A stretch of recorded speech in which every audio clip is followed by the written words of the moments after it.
Meeting होती आणि संघटनेमध्ये पक्षामध्ये शिस्त असावा, कारण आणि गेल्या नगरपालिकेच्या निवडणुका आणि आता झालेल्या जिल्हा परिषदेच्या निवडणुका, गेल्या नगरपालिकेच्या निवडणुकीमध्ये पक्षाला कुठेही यश आलं नाही, या जिल्हा परिषदेच्या निवडणुकीमध्ये पक्षाला यश आलं आणि ह्यामध्ये जे कोण पक्षाचे आमचे तालुका प्रमुख होते, नंतर उपजिल्हा प्रमुख झाले मनोज कुमार शिंदे, यांनी या दोन्ही निवडणुकीमध्ये पक्षाच्या विरोधात काम केलं, त्यामुळे पक्षातून त्यांची आम्ही हकालपट्टी केलेली आहे आणि सर्व संघटनेची जी तालुक्याची जी कार्यकारिणी होती, रोहा तालुका कार्यकारिणी, ही आम्ही पूर्णपणे बरखास्त केलेली आहे। 15 दिवसानंतर सर्व कार्यकर्त्यांशी, प्रमुख कार्यकर्त्यांशी चर्चा करून नवीन कार्यकारिणी आम्ही देण्याचा प्रयत्न करणार आहोत। ठीक आहे। माझी भूमिका मांडतानाच सदरचा जो काय कारवाई करण्याचा अधिकार हा मुळातच जिल्हा प्रमुख या नात्याने राजा खिणी साहेबांना नाही आहे।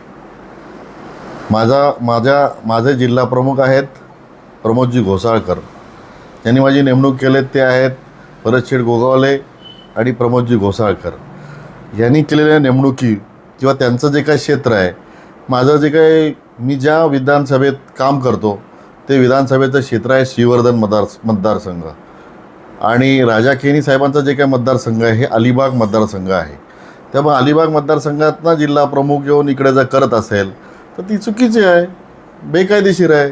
मी सांगितलं तुम्हाला की मी ह्या कारवाईचं स्वागतच केलेलं आहे। जरी ती कारवाई बेकायदेशीर असेल तरी त्या कारवाईचं मी स्वागतच केलेलं आहे, कारण मी जे गोष्ट होतं त्याला पॉझिटिव्ह घेतो आणि पॉझिटिव्ह घेत असल्यानं सकारात्मक काम करतो। ज्यांनी मला मिळेल ते कुठल्या तरी चांगल्या संधीसाठी मला राजा खिणींनी पुढे जाण्यासाठी सांगितलं असेल की तुम्हाला इथं संधी उपलब्ध नाही, तुम्ही दुसरीकडे गेले तर तुम्हाला संधी उपलब्ध होईल, तिथे तुम्हाला काम करता येईल, असं त्यांना वाटत असेल माझं कुठेतरी चांगलं व्हावं, म्हणून त्यांनी ती माझी हकालपट्टीची योजना केली असेल।